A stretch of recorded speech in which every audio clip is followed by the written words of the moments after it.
we would like to thank Nina for giving us this opportunity to pay a tribute to Sri Swami Dikshitar. We are going to do a little bit of lecture demonstration on several facets of the legend composer Sri Swami Dikshitar. We're going to walk you through what I like to call the MCU or Sri Swami Dikshitar's Carnatic universe. We are well aware that he was born 3 years ago and he was a prolific composer, but in his compositions I find there is something for everybody. If you're a music fan, obviously the Raganga Raga system and the songs themselves are a treat. If you are a travel buff, it is so much of history in his songs. How much he travelled from Tiruvarur to Kashi and so many other sthalams, the breadth and depth of India, and so many details that are in his kritis. I think that's something a travel buff would love to look up to. If you are somebody who loves language, his proficiency over Sanskrit, and he's also written songs in Manipravalam are unmatched. So there is something for everybody to look up to Sri Swami Dikshitar. Something about Sri Swami Dikshitar's kritis are that every kriti can be discussed at depth. We're going to try to discuss about some of the important facets like the fact that he was a historian, he was a musician par excellence, Vagayakara, Srividya Upasaka, and a polyglot. His songs contain so much information about the history of the temple and the background that's preserving them for generations to come. For example, there is this song, Pahimam Ratnachala Nayaka and Ragam Mukhari. He mentions in the Charanam that Arya Vamsha Jata Akhanda Kaveri Nadi Abhishiktaya. This refers to the lord of Ayyarmalai, the Ratnachala Nayaka being propitiated by the Arya Vamsha kings. This is a practice that is even followed today by his descendants. And his choice of ragas for some songs, for example, the use of Saurashtra for the song Suryamurti or Yamuna Kalyani for the song Jambupate, it almost feels like his songs are a prayer to propitiate the gods. This we see in a lot of instances. We all know the well-known story of how he brought rains to the Etayapuram region through the Amrita Varshini, Ananda Amrita Varshini song. There are a lot of other legends also that speak to the fact that his kritis are prayers. He wrote the Nava Vara kritis, the Navagraha kritis, when his disciple was suffering from a Graha dosha. So his songs are a prayer for the benefit of humanity. And another aspect is that he has a lot of group or thematic or set kritis to his credit. A lot of them are famous like the Panchabhuta kritis, the Navavarna kritis, Aryabha Vibhakti kritis, the Gurguha Vibhakti kritis, of which Srinathari is one. Srinathari Gurguha was the first song that Sri Dikshitar composed at the Tirupani temple. It is set in the Raga Maya Malavadaula, and he first uses the Gurguha Mudra here in the song. It is also the first song of the Gurguha Vibhakti kritis. Another special aspect of this song is that Maya Malavadaula is the first raga that we teach to learners of Carnatic music. And in this kriti we can see that all the first 3 speeds of Maya Malavadaula appear in the first avartanam itself. That is one of the specialties of this song. And every song can be dissected and looked at this way, and you can go on about every song for an hour. But I will move over, give the stage to Nandini to talk about Vibhakti kritis. I think it's time for all of us to learn some Sanskrit grammar through Dikshitar. So Dikshitar has used Sanskrit's 8 vibhaktis as a compositional framework in his kritis. He has created kritis that highlight different vibhaktis in praise of specific deities. So this is particularly exemplified in sets like the Kamanabha Navavarnam, Abhayamba series, the Gurguha Vibhakti series, the Tyagaraja Vibhakti series, each of which are sets of 8 kritis that are composed in each of these 8 vibhaktis. it shows Dikshitar's mastery of the Sanskrit language and grammar, like Ramya also mentioned, with the Vibhakti usage musically representing the multifaceted relationship and approach to the divine. Now, what is a Vibhakti? I don't know how many of you are familiar, so I'm going to give you a breakdown of what a Vibhakti is, and then we will see how Dikshitar has applied that in his songs. So every noun or pronoun in Sanskrit, in a Sanskrit sentence, has to have a Vibhakti ending based on its role in the sentence. In English, we use word order and prepositions to signify these roles. But in Sanskrit, we will use Vibhaktis. In English, we can say Rama eats the fruit, but we can't say the fruit eats Rama. The meaning completely changes. In Sanskrit, however, we can say Ramaha phalam kadati, phalam kadati Ramaha, kadati Ramaha phalam, and so on, without affecting the meaning. Why is this the case? This is because Ramaha is in the Prathama Vibhakti, and it tells us who is doing the action, in this case Ramaha. So now let's go over the 8 Vibhaktis, and we will see how each Vibhakti is applied to a Dikshitar Kriti as an example. So for Prathama Vibhakti, we just saw Srinathadi Guru Guho is an excellent example of the Prathama Vibhakti. It indicates who or what does the action. Moving on, for the Dvitiya Vibhakti, it indicates whom or what is affected by the action. So in Sanskrit, it would be Ramam in the masculine form and Sitam in the feminine form.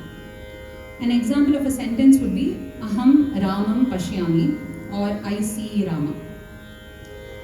So in Dikshitar's Kriti that is based in the Dvitiya Vibhakti, one example is Ananda Natana Prakasham. Ananda Natana Prakasham Chitsabesham Ananda Natana Prakasham Chitsabesham Ashrayami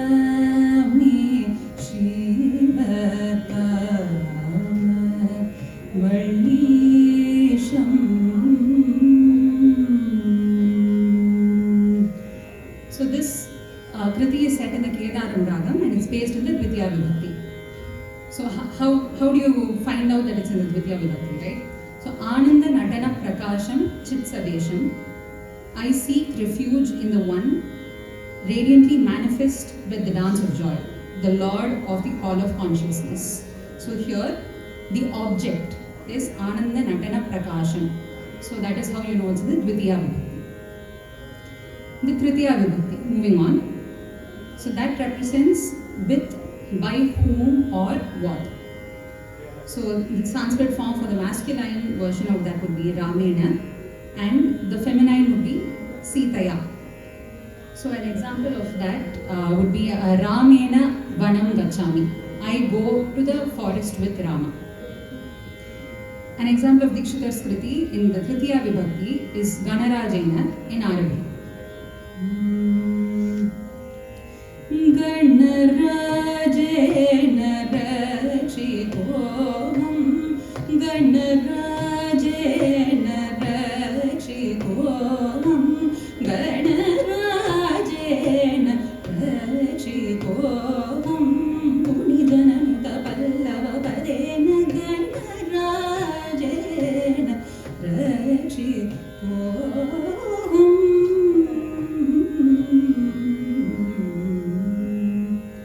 So the meaning of the sentence is, I am protected by Ganesha. The by is what makes it Tritiya Vibhakti, the king of Ganas.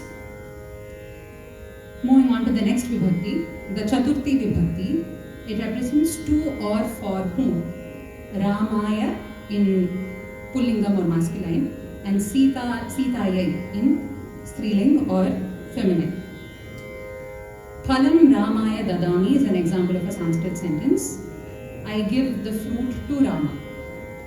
Okay, an example of Dikshitar's Kriti is Tyagarajaya Namaste, Namaste, which is also a magnum opus. It's a beautiful Kriti in Begada. This is how that goes. त्यागराजाय नमस्ते नमस्ते त्यागराजाय नमस्ते नमस्ते कात्यायनीपते पशुपते सिंहासनपते त्यागराजाय नमस्ते नमस्ते. So the meaning is repeated salutations to Tyagaraja. The two is what makes it Chaturthi Vibhakti.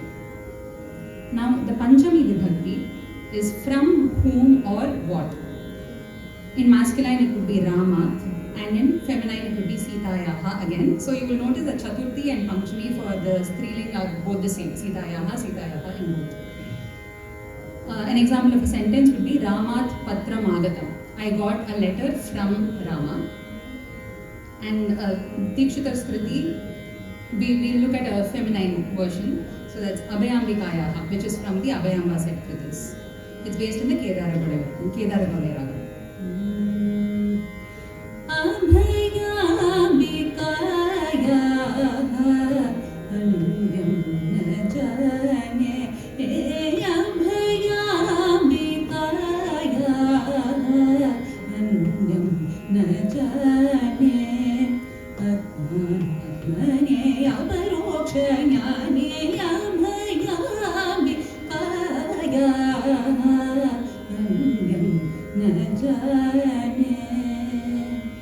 So this is set in the Panchami Vibhakti.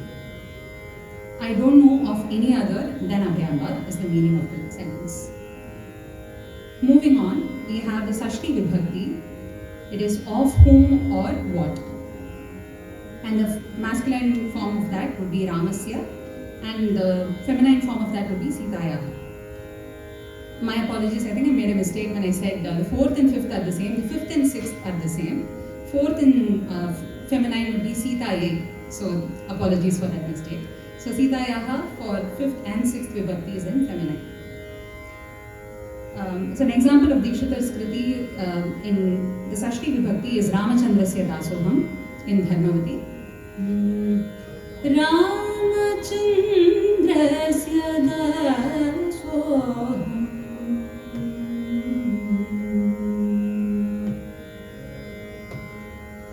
Ramachandrasya Dasoham Shri Sitanaya Kasya Guru Bodharitasya Ramachandrasya Dasoham Shri Sitanaya Kasya Guru Bodharitasya Ramachandrasya Dasoham.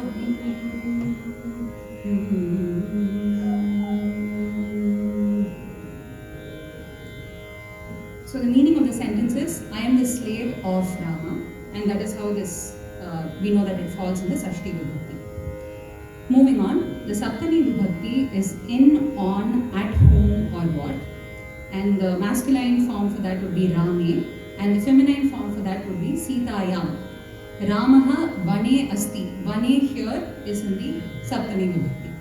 Rama lives in the forest. So do you want to demonstrate?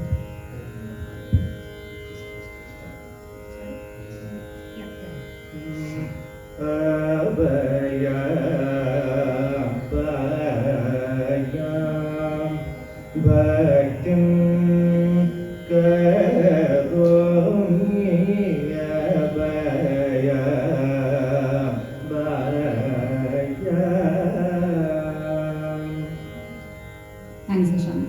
So that is based in the Saptami Vibhakti, and the meaning of the sentence is, I practice devotion unto Abhayamba. And finally, we have finally come to the last Vibhakti. This is not traditionally considered a Vibhakti in the Sanskrit language, but it's Sambodhana Pratama is what it's called, and it's the vocation case, and it just signifies calling someone with an exclamation, Oh Ram, Hey Rama, or something like that. And that's how it is represented as well, like Hey Rama in masculine and Hey Sita in feminine. An example of Dikshitar's Kriti in the Sambodhana Prathama Vibhakti would be Surya Murte. Surya Murte Namostute Sundara Chaya Dipate Surya Murte Namostute Sundara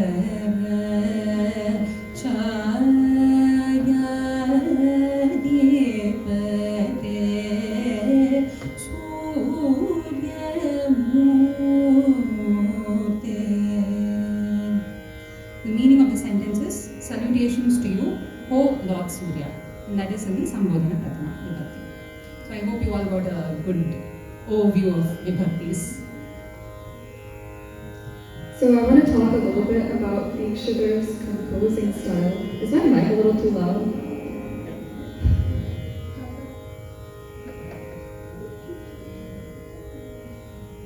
Okay. Hello? Okay. When looking at Dikshitar's composing style, there's a lot that he did differently from the rest of the Trinity. He often composed in ragams and scales inspired by genres outside of Carnatic music. For example, it's said that he loved the Hindustani rag Vrindavani Sara and subsequently composed Saundara Rajam and Swaminathan in Vrindavana Saranga, or Vrindavana. He also composed many songs with the influence of Irish and British styles of music. These compositions, much smaller than the typical kriti, were called Notiswarams, influenced by colonial tunes that came to India through the British East India Company.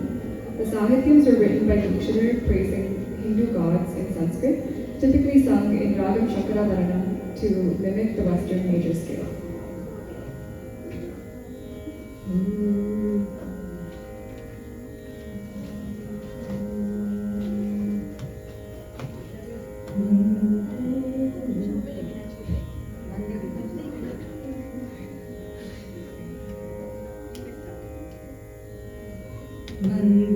Meenakshi त्वां सरसिजवक्त्रे पर्णे दुर्गे रथसुरवृन्दे शक्ते गुरुगुहपाणि जलगुहचरणे सुन्दरपाण्ड्यानन्दे माये सूरिजनाधारे सुन्दरराजसहोदरि Gauri शुभकरि सततमहम्.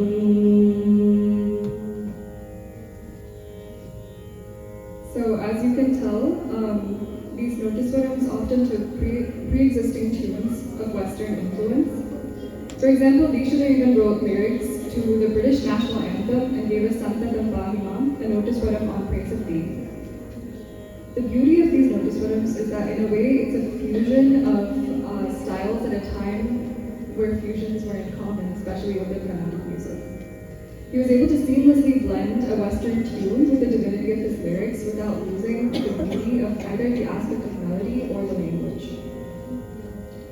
It is also important to note the choices that Dikshitar made when it came to the languages that he composed in.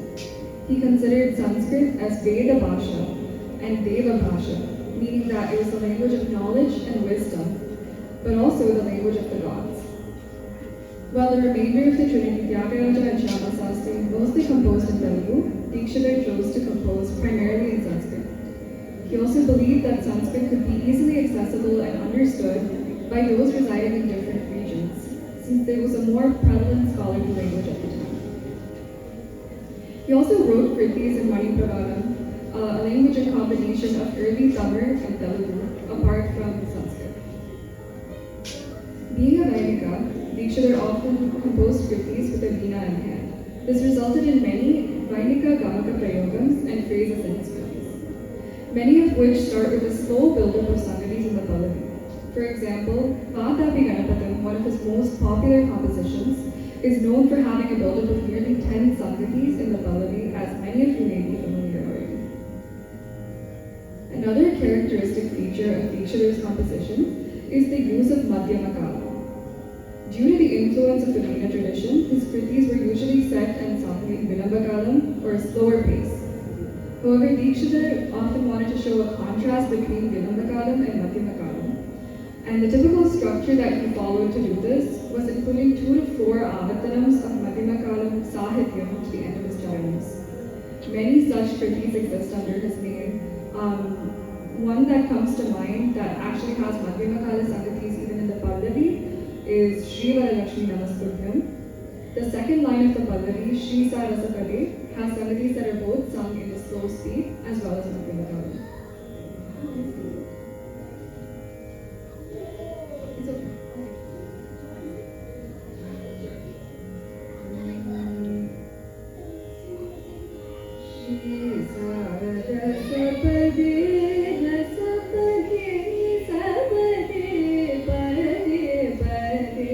Shri Sarasapade.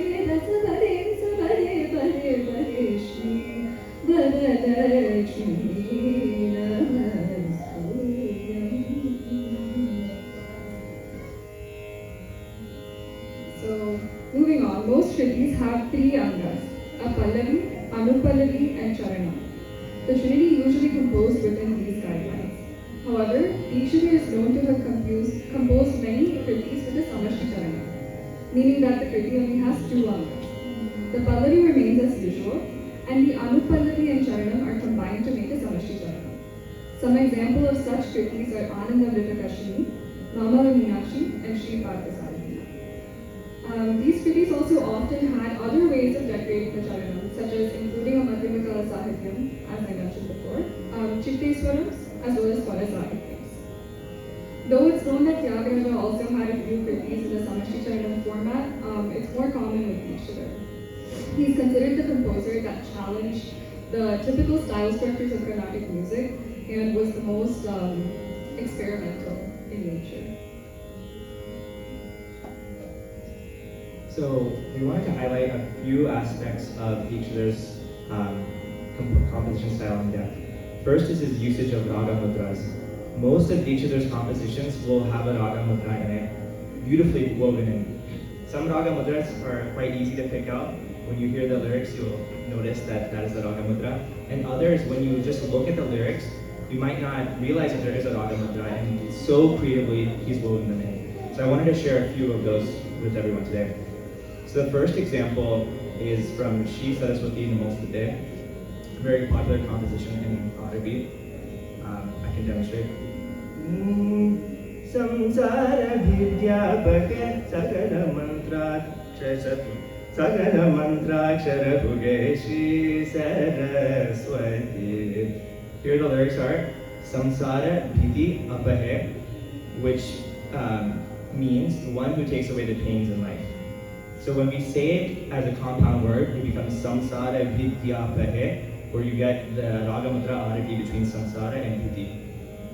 The next example I wanted to share is incidentally also a composition on Goddess Saraswati, Bharati Madishana. In the Anupallavi, we get a raga mudra for Deva Manohari. Karunya Sudara Hari Kanchajadeva Manohari. Here the lyrics are Kanchajadeva, which refers to one who was born from a lotus, which is Brahma, and Manohari refers to she who stole his heart. So the first two examples are cases where two words that have its own standalone meaning come together to form a raga mudra. We also have examples where the word itself sounds similar to the raga mudra name. We have an example here in Arunachalanatha in the Charana. Aprakrita tejo mayaningam adhyabhuta kararita sarangam. Here the word sarangam is a raga mudra for saranga, but also refers to the deer in Lord Shiva's hand. So like this, there's countless examples of raga mudra usages. But when we also look at the Raga Mudra, some questions come to mind. Why did Dikshitar use a certain name when we're typically familiar with another name? So this gives us some insight into the Melakarta system that Dikshitar uses that's different than what we typically use today and that the Tyagaraja school had also followed. So the Dikshitar school uses the Asampurna Mela Padati format, which is considered to be the older Melakarta hierarchy system. And so in this system, not all the Melakarta ragams are Sampurna ragams, and several ragams go by different names. So there's a few interesting kind of cases that come about. If you look at each of their school versus the Tyagaraja school, there's ragams that have the same exact name that are handled differently. Some examples that come to mind are Mahapedi, the use of Vrindavana Saranga or Vrindavani. And then there's also ragams that are the exact same, but they have a different name. Some common ones include Chamaram, or what we popularly call as Shanmugapriya. In Chamaram, we have Siddhi Vinayakam, Dikshitar's composition. We also have Sumatyuti versus what we typically call Simhendra Madhimam. There's actually a beautiful Raga Mudra in the Anupallavi of Kamakshi Kamakoti Pitavasini that I'll just share.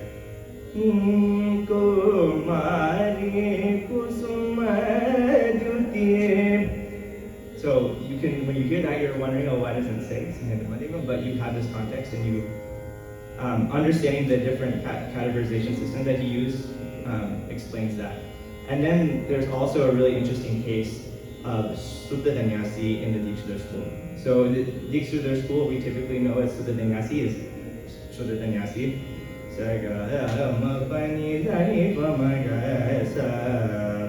But in the Tyagaraja school, this is considered Udaya Ravi Chandrika. But Udaya Ravi Chandrika actually in the Dikshitar Sampradayam is an entirely different ragam altogether. It's similar in terms of the static notes. So Shuddha Danyasi differs by one note.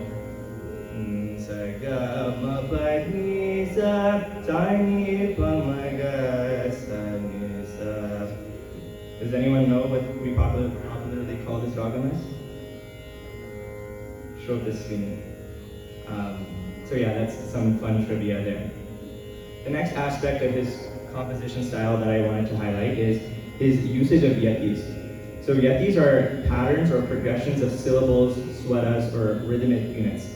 So like Harini mentioned in Shri Varalakshmi Namostutyam, we have Shri Sarasapade, Rasapade, Sapade, Pade, Pade. That is an example of a Gopucha yati. It's a progression that takes the shape of what we call like a cow's tail or Gopucha yati, where things become narrower and narrower as you go. Dikshitar has also used a Gopucha yati in the Pallavi of Tyagaraja Yoga Vaibhavam, where he says Agaraja Yoga Vaibhavam, Raja Yoga Vaibhavam, Yoga Vaibhavam, Vaibhavam, Bhavam, Bhavam. He also has used an example of a Shrotovaha yati. So this is different than a Gopucha yati. Shrotovaha yati is translated to like a river-like formation, where like a river widens as it flows down a mountain. The lyrics also become expanded. So I can share an example of this. Sham prakasham swarupa prakasham tatva swarupa prakasham sakala tatva swarupa prakasham shiva shaktyadi sakala tatva swarupa prakasham. So this is an example of a Shrotovaha yati. Next, I wanted to highlight Dikshitar's usage of Swaraksharam. So Swaraksharam is an event that happens where the Sahityam itself matches the underlying Swaram note. So, for example, Nandini had sung Surya Murte. In the Charan of Surya Murte, they have Sarasa Mitra, or Sarasa starts on the upper Sa. Another example that really resonates with me is in Sri Subramanyaya Namaste.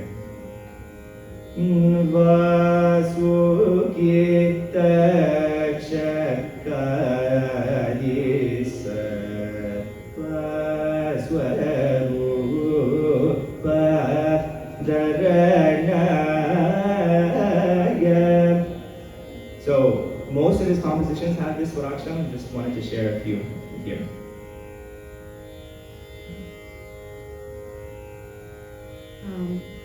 Hi everyone.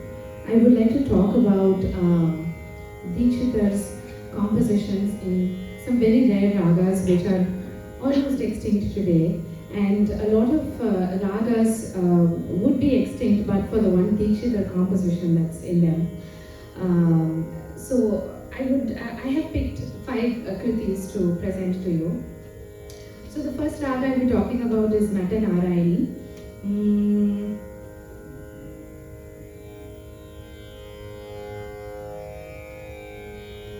The major Dikshitar composition in this raga is Mahaganapate Palayashvamam. The raga goes like this.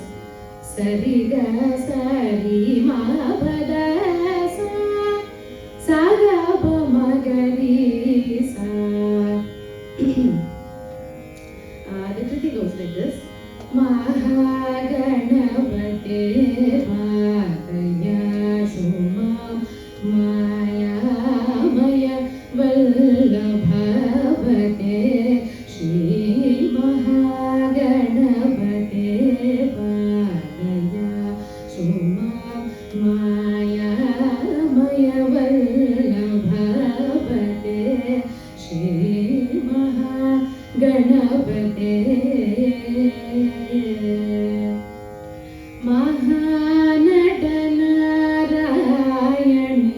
Nandana Mahanadana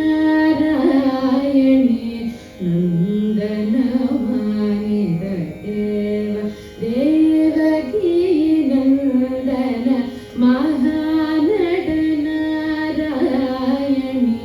Nandana Manida Deva Devaki Nandana Maheshwara Guru Bhavata Chandana Madanga Vadanendra Nandana Maha Ganapate Palaya Suma Maya Maya Vallabhavate.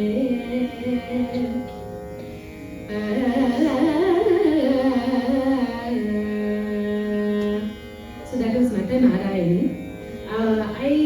So when I was doing my research in this, I did read online that there is one Annamaya Kriti in this raga, but I haven't been able to find it yet. Some of you may know it, but the only prominent Kriti that I have heard in this raga is this Dikshitar Kriti. And the next raga I'd like to talk about is, can everyone hear me? Okay, so Dikshitar followed a different Melakatta system than us, and his was far more ancient and very different from what we follow today. So the next raga I'd like to talk about is Navomani. Today in our Melakatta scheme, right, all the ragas have to be Sampurnam and all the swaras have to be in the right order. Sarigama Padanisa, Sanidapa Madanisa. Any raga that has a vakra or any swara missing, even if all the swaras are present, but one swaram is missing just in the Arohanam or just in the Avarohanam, even then it cannot be considered a Melakatta today. But in Dikshitar Sampradaya it was different. Navomani was a Melakatta in the Dikshitar Sampradaya, is a Melakatta Dikshitar Sampradaya, and Navomani's equivalent is the 40th Mela Navanitam. So I'd like to sing a kriti from, so he composed 2 kritis in Navomani. I'd like to sing one of them. So the Arohanam Avarohanam of Navomani goes like this. Please notice the vakra. Sagari ma padabani sa sani daba magari sa sagari ma padabani sa sani daba magari sa. So Navanitam, its equivalent today would be, right, without the vakram. Sari ga ma padani sa sani daba magari sa. That is Navanitam. I'll sing Navomani right now. That will be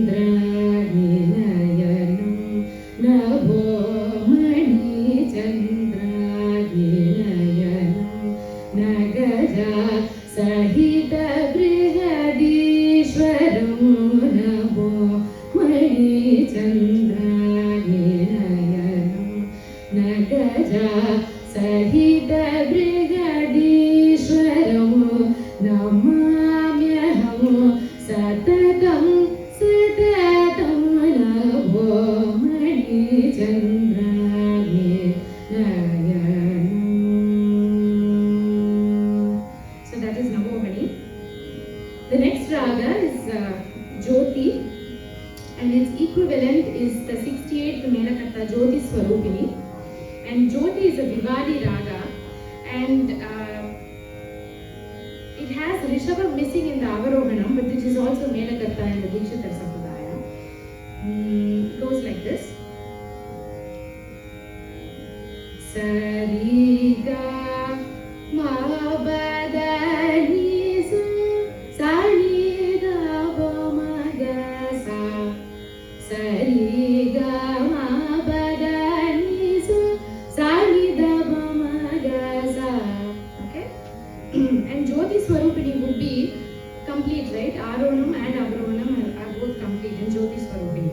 Sariga ma badani sa ni da ba ma ga sa. Okay, so Jyoti in the Dikshitar Sampradaya, Rishabham is not there in the Avarohanam. So I'd like to sing a Kriti now.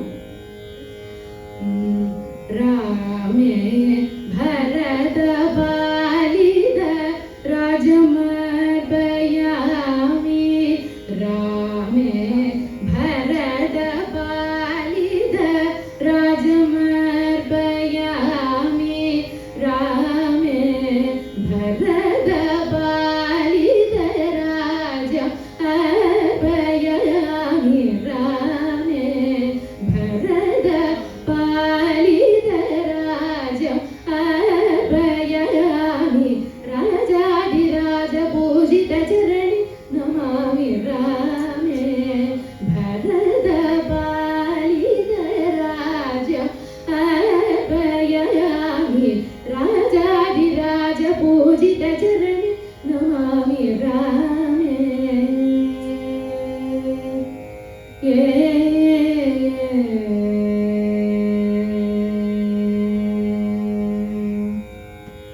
So that was Raga Jyoti. The next one is Ramakali, and Dikshitar Kriti is the only Kriti in this raga, and it is actually a Hindustani raga because he travelled a lot. I think he would have also gotten influenced by the Hindustani tradition, which is great for us. And so I'd like to sing the Kriti now.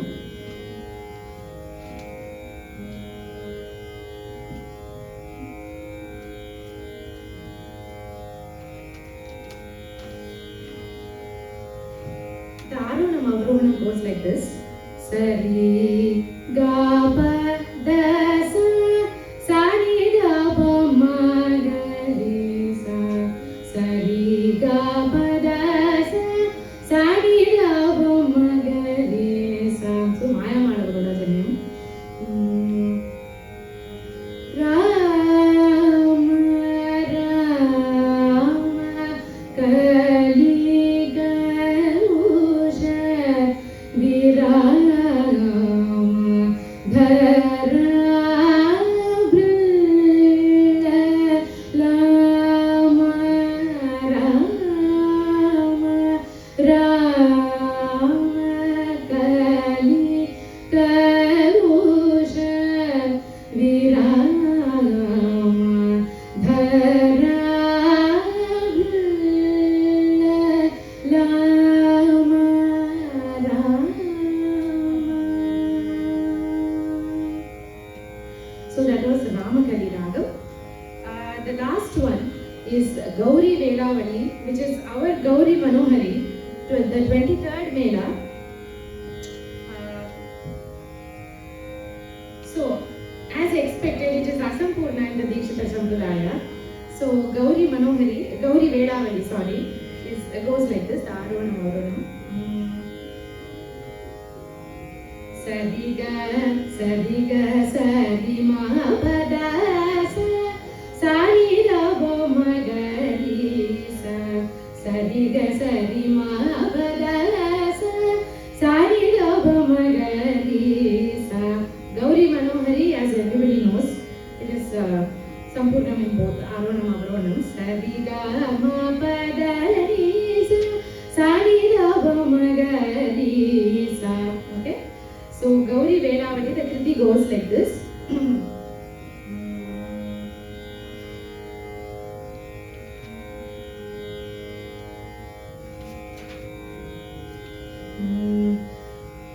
Kaumari Gauri Velavali Rimari Mapa Kaumari. So it's asampurnas.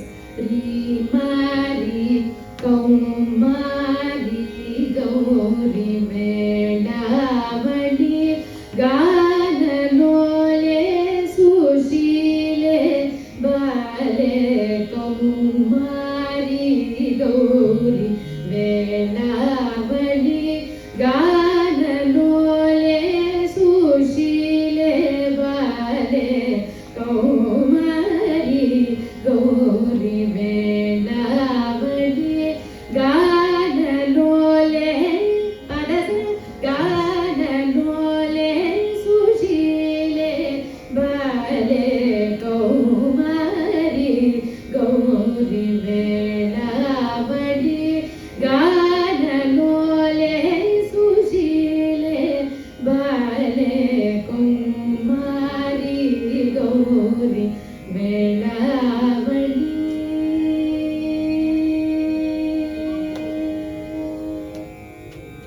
Yes, so those are the Dikshitar compositions that I'm just scratching the surface.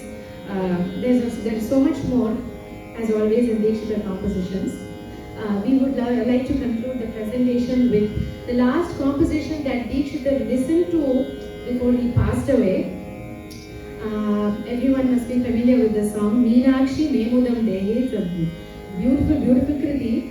And he passed away after listening to the line Neena Lochani Pasa Mochani. You know, many years back, I went to the Madurai Meenakshi temple.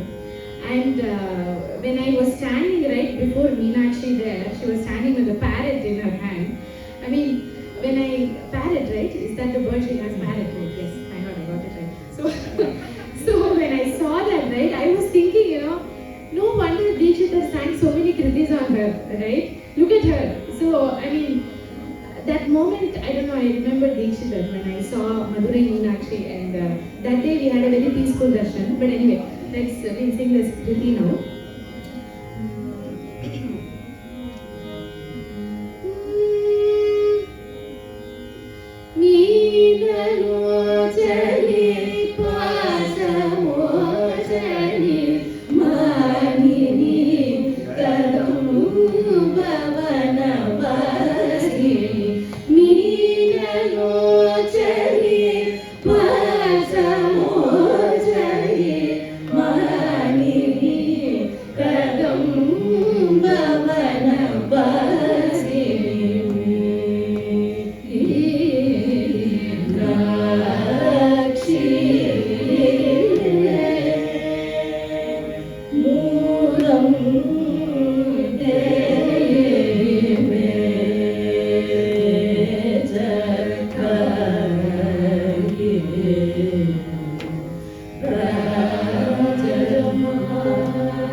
Namaskaram everyone, good afternoon.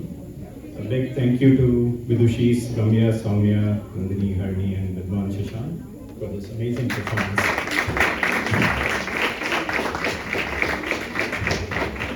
For those of you who've been here since morning, very gracious thank you for spending your Saturday with us.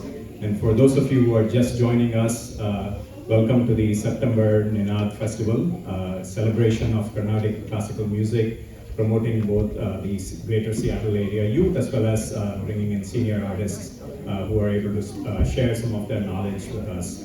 And so thank you for everybody, all the volunteers for making this event go really smoothly. We have amazing performances again this afternoon, and we